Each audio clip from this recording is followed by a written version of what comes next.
ناظرین گرامی السلام علیکم ورحمۃ اللہ وبرکاتہ۔ سیدھی بات کے تازہ ترین خبروں میں آپ لوگوں کا استقبال ہے۔ آئیے سب سے پہلے آج کی سرخیوں پر نظر کرتے ہیں۔ اتر پردیش میں ان لاک 5 کی رہنما ہدایات جاری، درگا پوجا رام لیلا کو ملی اجازت۔ ہاتھرس عصمت دری گردن پر چوٹ کے نشان، کئی ہڈیاں فریکچر، پوسٹ مارٹم رپورٹ میں انکشاف۔ مغربی Bengal corona virus per be J P leader کا متنازع بیان، وزیر اعلیٰ ممتا بنرجی سے متعلق تبصرے پر ہنگامہ۔ بھوپال کے ثانیہ متاثرہ بیوہ خواتین حکومت کی عدم توجہی کا شکار، 1000 پنشن کے لیے متاثرین در در کی ٹھوکریں کھانے پر مجبور۔ ہاتھرس عصمت دری متاثرہ کے والد کو پولیس نے گھر میں کیا بند، خاموش کرانا چاہتی ہے حکومت، پرینکا کا بیان۔ توہین عدالت معاملہ، 1 روپے کی سزا کو پرشانت بھوشن نے سپریم کورٹ میں کر دیا چیلنج۔ ہاتھرس عصمت دری متاثرہ کے اہل خانہ کو ضلع مجسٹریٹ نے دی دھمکی، کانگریس نے کہا شرم کرو یوگی سرکار۔ ہاتھرس گینگ ریپ، کیلاش وجے ورگیہ نے کہا صبر رکھیے، یوگی کے پردیش میں گاڑی کبھی بھی پلٹ جاتی ہے۔ کووڈ ویکسین کی تیاری کے لیے $15 ارب درکار، UN سیکریٹری جنرل کے فنڈ کی تعمیل۔ ترکی ماضی کی طرح مستقبل میں بھی آذربائیجان کا مکمل ساتھ دیتا رہے گا، مصطفیٰ شنتوپ۔ آذربائیجان آرمینیا محاذ آرائی، روس نے مصالحت کی پیشکش کر دی۔ عراق اربیل شہر میں واقع امریکی فوجی اڈے کے قریب راکٹ حملے۔ ایران میں کاراباخ کے ساتھ تعاون کے لیے جمع ایکٹیوسٹوں کو حراست میں لے لیا گیا۔ ترک ہلال احمر کا پاکستان ہلال احمر کو 3 لاکھ ماسک عطیہ۔ ہم اپنے تمام امکانات اور پورے قلبی خلوص کے ساتھ اپنے بھائیوں کے ساتھ تعاون جاری رکھیں گے، ایردوغان کا بیان۔ ناظرین گرامی السلام علیکم ورحمۃ اللہ وبرکاتہ۔ سیدھی بات کے تازہ ترین خبروں میں آپ لوگوں کا استقبال ہے۔ ناظرین میں انصار عزیز ندوی آج دن بھر سے عالم بھر سے آئی ہوئی اہم ترین خبریں لے کر کے آپ لوگوں کی خدمت میں حاضر ہوا ہوں۔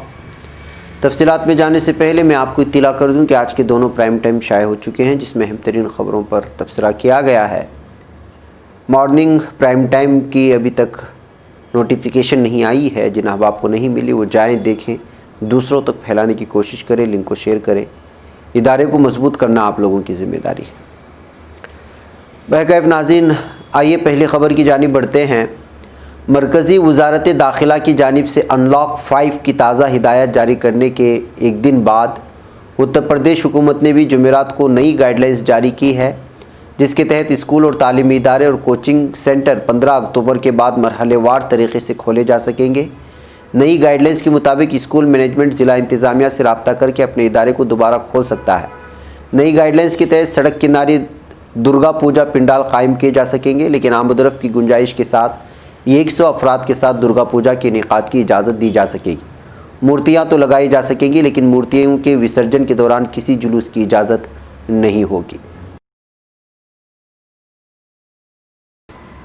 ناظرین گرامی، یوپی کے ہاتھرس میں گینگ ریپ کا شکار ہونے والی 19 سالہ متاثرہ کی پوسٹ مارٹم رپورٹ منظر عام پر آ گئی ہے۔ رپورٹ کے مطابق متاثرہ کی موت گلا دبانے اور اس کے ساتھ بربریت کرنے کی وجہ سے ہوئی۔ رپورٹ میں مزید کہا گیا کہ متاثرہ کی ریڑھ کی ہڈی پر بھی چوٹ کے نشانات ہیں۔ پوسٹ مارٹم رپورٹ دہلی کی صفدرجنگ اسپتال کی طرف سے جاری کی گئی ہے، جہاں منگل کے روز 19 سالہ خاتون کے دوران علاج موت ہو گئی۔ ڈاکٹروں کی حتمی رپورٹ میں عصمت دری کا ذکر نہیں ہے، تاہم اس کے نجی اعضاء سے چھیڑخانی کے اشارے ضرور دیے گئے ہیں۔ رپورٹ میں کہا گیا کہ متاثرہ کی موت ریڑھ کی ہڈی میں شدید چوٹ لگنے کی وجہ سے ہوئی۔ اس کے گلے پر دوپٹے سے گلا گھوٹنے کے بھی نشانات ہیں، تاہم موت اس کی وجہ سے نہیں ہوئی۔ خیال رہے کہ 14 ستمبر کو گاؤں کی اعلیٰ ذات سے وابستہ 4 نوجوانوں نے متاثرہ کے ساتھ گینگ ریپ کیا تھا۔ متاثرہ ایک کھیت سے اڑیا حالت میں برآمد ہوئی تھی، اس کے جسم سے خون بہہ رہا تھا اور کئی جگہ چوٹ کے نشانات تھے، ہڈیاں ٹوٹی ہوئی تھی۔ کنبے کا الزام ہے کہ اس کی زبان بھی کاٹ دی گئی تھی۔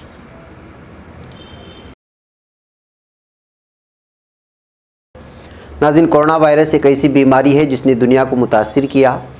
ہر روز ہزاروں لوگ اس بیماری سے متاثر ہو رہے ہیں۔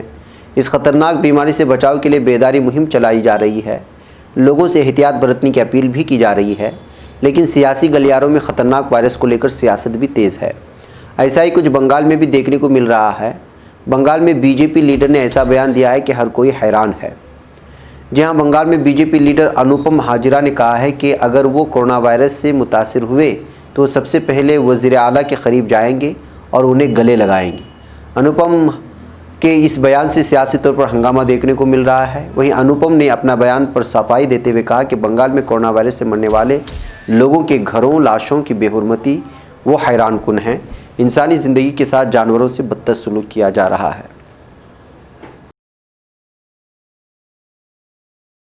ناظرین، بھوپال گیس سانحے کی 36 سال کا عرصہ بیت چکا ہے، مگر حکومت کی عدم توجہی کے سبب گیس متاثرین کے زخم ابھی بھی ہرے ہیں۔ سانحے کی 3 دہائیاں گزرنے کے بعد ایک طرف گیس متاثرین جہاں علاج و معاوضے کے لیے در در بھٹک رہے ہیں، وہیں گیس سانحہ کی بیوہ خواتین کو دسمبر 2019 سے حکومت نے بیوہ پنشن بھی نہیں ادا کی۔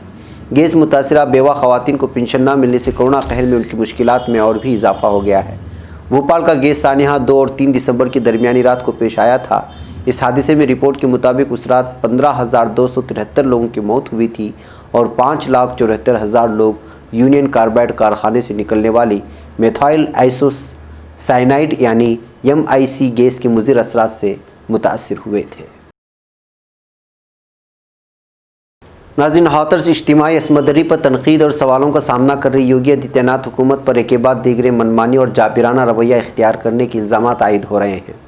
کانگریس جنرل سیکریٹری پرینکا گاندھی نے جمعرات کو متاثرہ کے والد کی ایک ویڈیو شیئر کی ہے جو سوشل میڈیا پر وائرل ہو رہی ہے۔ پرینکا گاندھی نے کہا کہ متاثرہ کے والد پر انتظامیہ کی طرف سے دباؤ بنایا گیا ہے۔ انہوں نے ایک ٹویٹ میں لکھا ہے کہ ناانصافی پر ناانصافی ہو رہی ہے۔ پرینکا گاندھی نے ٹویٹ کے ساتھ ویڈیو کو شیئر کرتے ہوئے لکھا، ہاتھرس کی بیٹی کے والد کا بیان سنیں، انہیں زبردستی لے جایا گیا، پورے خاندان کو نظر بند رکھا گیا، بات کرنا ممنوع ہے، کیا حکومت انہیں دھمکیاں دے کر خاموش کرنا چاہتی ہے؟ ناانصافی پر ناانصافی ہو رہی ہے۔ ناظرین گرامی، عدالت عظمیٰ کی توہین سے متعلق ایک معاملے میں قصوروار قرار دیے گئے معروف وکیل پرشانت بھوشن نے اپنے خلاف سنائی گئی سزا کو چیلنج کیا ہے۔ توہین عدالت کا قصوروار پائے جانے کے بعد پرشانت بھوشن کو بطور سزا 1 روپے کا جرمانہ ادا کرنے کے لیے کہا گیا تھا اور وقت مقررہ پر انہوں نے اس کی ادائیگی بھی کر دی ہے، لیکن اس فیصلے کو انہوں نے سپریم کورٹ میں چیلنج کر دیا اور کہا کہ فیصلے پر اثر نو غور کیا جانا چاہیے۔ سپریم کورٹ میں عرضی داخل کرتے ہوئے پرشانت بھوشن نے 31 اگست کو سنائے گئے عدالت کے فیصلے کا اثر نو جائزہ لینے کا مطالبہ کیا ہے۔ قابل ذکر ہے کہ سپریم کورٹ میں 1 روپے کا جرمانہ ادا کرنے کے بعد ہی پرشانت بھوشن نے میڈیا سے کہا تھا کہ جرمانہ کی رقم جمع کرنے کا ایک قطعی مطلب نہیں ہے کہ انہوں نے عدالت کا فیصلہ منظور کر لیا ہے۔ ناظرین، اتر پردیش کے ہاتھرس میں اجتماعی عصمت دری کا معاملہ طول پکڑتا جا رہا ہے اور میڈیا میں کئی ایسی خبریں سامنے آ رہی ہیں جو یوگی حکومت پر سوالیہ نشان کھڑے کر رہی ہیں۔ تازہ ترین خبروں کے مطابق اجتماعی عصمت دری متاثرے کے اہل خانہ سے سرکاری افسران دھمکیہ آمیز انداز میں باتیں کر رہے ہیں۔ میڈیا ذرائع سے موصول ہو رہی خبروں کے مطابق ہاتھرس کے ضلع مجسٹریٹ پروین کمار نے متاثرہ کی فیملی سے اس بات کو لے کر کے ناراضگی ظاہر کی ہے کہ وہ میڈیا میں کئی طرح کی باتیں پھیلا رہے ہیں۔ انہوں نے کہا کہ آپ متاثرہ کی فیملی اپنی معتبریت ختم مت کیجیے، میڈیا والے چلے جائیں گے، ہم ہی آپ کے ساتھ کھڑے ہیں، آپ بار بار بیان بدل کر ٹھیک نہیں کر رہے ہیں۔ ناظرین، اتر پردیش کے ہاتھرس ضلع میں 19 سالہ دلت لڑکی گیم ریپ کے معاملے کو لے کر ریاست کی یوگی سرکار نشانے پر ہے۔ متاثرہ فیملی کو انصاف دلانے کی مانگ کو لے کر سیاسی پارٹی اور سماجی ادارے مختلف شہروں میں مظاہرہ کر رہے ہیں۔ اس معاملے کو لے کر جب بی جے پی کے سینئر رہنما کیلاش وجے ورگیہ سے کچھ صحافیوں نے سوال کیا تو انہوں نے کہا کہ تھوڑا صبر رکھیے، یوگی آدتیہ ناتھ کی اتر پردیش میں کبھی بھی گاڑی پلٹ جاتی ہے۔ بدھ کو میڈیا سے بات چیت میں انہوں نے کہا کہ دیکھیے، اس میں ملزمین کو گرفتار کر لیا ہے اور معاملہ فاسٹ ٹریک کورٹ میں جا رہا ہے اور مجھے لگتا ہے کہ تھوڑا صبر کرنا چاہیے۔ وجے ورگیہ نے آگے کہا کہ تمام ملزم جیل کی سلاخوں کے پیچھے جائیں گے کیونکہ یوگی جی جو وہاں کے وزیر اعلیٰ ہیں، میں جانتا ہوں کہ ان کے پردیش میں کبھی بھی گاڑی پلٹ جاتی ہے۔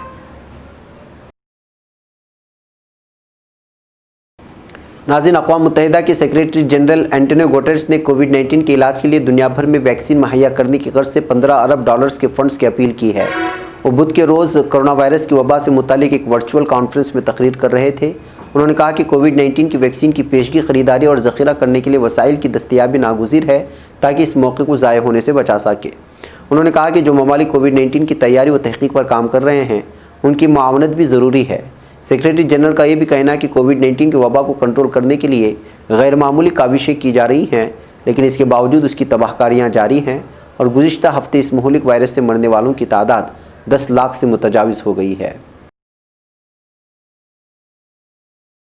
ناظرین، ترکی کی قومی اسمبلی کے اسپیکر مصطفیٰ شنتوپ نے کہا ہے کہ ترکی ماضی کی طرح آج اور مستقبل میں آذربائیجان کا مکمل ساتھ دیتا رہے گا۔ شنتوپ نے ترکی کی قومی اسمبلی میں نئے مقننہ سال کے موقع پر خطاب کرتے ہوئے کہا کہ ترکی کی قومی اسمبلی کا نئے مقننہ سال کا افتتاح ترکی کے قیام کی 10 سالہ سالگرہ کے دائرۂ کار میں ہم سے ہماری قوم کی توقع اختلاف رائے کے باوجود اپنے قومی مفادات کے حصول کے لیے تعاون اور افہام و تفہیم سے کام لے۔ انہوں نے آرمینیا اور آذربائیجان کے مابین ہونے والی پیش رفت کے بارے میں اپنے خیالات کا اظہار کرتے ہوئے کہا کہ ترکی ماضی کی طرح آج اور مستقبل میں آذربائیجان کا مکمل ساتھ دیتا رہے گا۔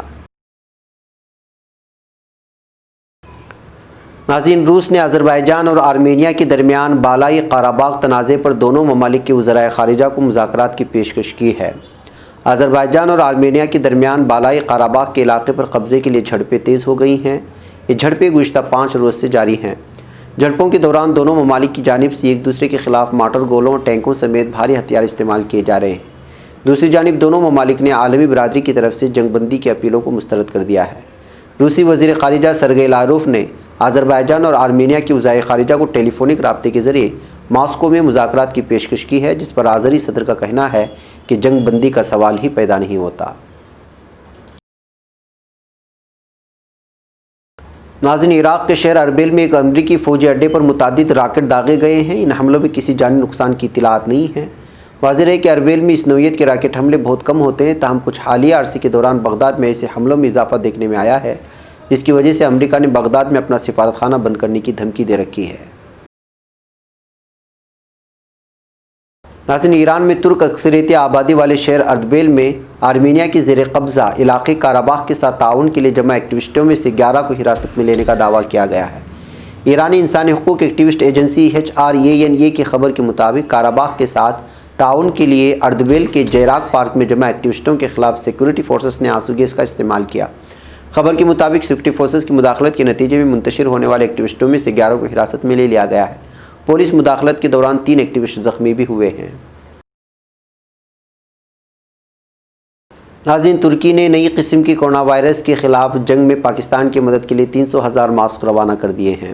ترکی اور پاکستان کے ہلال احمر کے عہدیداروں نے آج صبح اسلام آباد انٹرنیشنل ایئرپورٹ پر ترکش ایئر لائنز طیارے میں پہنچنے والے کارگو کا خیر مقدم کیا ہے۔ ترکی کی ہلال احمر پاکستان وفد کے سربراہ ابراہیم جارلوس جامیلو نے بتایا کہ کووڈ-19 وبا کے خلاف جنگ کے ایک حصے کے طور پر انہیں KN95 ماسک پاکستانی حکومت کو عطیے کے طور پر پیش کیے گئے ہیں۔ جامیلو نے کہا کہ کسٹم کے طریقہ کار مکمل ہونے کے بعد وہ کچھ دن میں پاکستان ہلال احمر کے تعاون سے ماسکوں کو حکام تک پہنچائے جائیں گے۔ ناظرین گرامی، ترکی کے صدر رجب طیب اردوغان نے کہا ہے کہ آرمینی قبضے کے خلاف جدوجہد میں ہم آذربائیجان کے ساتھ ہیں۔ ترکی قومی اسمبلی نے 2 ماہ کی تعطیلات کے بعد آج سے آئینی کارروائیوں کا آغاز کر دیا ہے۔ صدر رجب طیب اردوغان نے 27ویں ٹرمپ کے چوتھے آئینی سال کے افتتاح کے موقع پر قومی اسمبلی کی جنرل کمیٹی سے خطاب کر رہے تھے۔ خطاب میں انہوں نے کہا کہ قبرص اور آذربائیجان سے لے کر بالقان اور شمال افریقہ تک ہر جگہ ہمارے بھائیوں کے حامی و مددگار ترکی قومی اسمبلی نے ثابت کر دیا ہے کہ وہ صرف اپنی ملت ہی نہیں، اپنے تمام دوستوں کے لیے بھی امید کی کرن ہے۔ انہوں نے یہ بھی کہا کہ ترکی کے لیے ہمارے آذربائیجان کے بھائی 2 حکومتوں اور واحد ملت کی حیثیت رکھتے ہیں، اور ہم اپنے تمام امکانات اور پورے قلبی خلوص کے ساتھ اپنے بھائیوں کے ساتھ تعاون جاری رکھیں گے۔ ناظرین گرامی، یہ تھی کچھ اہم ترین خبریں جو آپ لوگوں کے سامنے رکھ دی گئی۔ انشاءاللہ پھر آپ لوگوں سے ملاقات ہوگی۔ اپنا خیال رکھیں۔ السلام علیکم ورحمۃ اللہ وبرکاتہ۔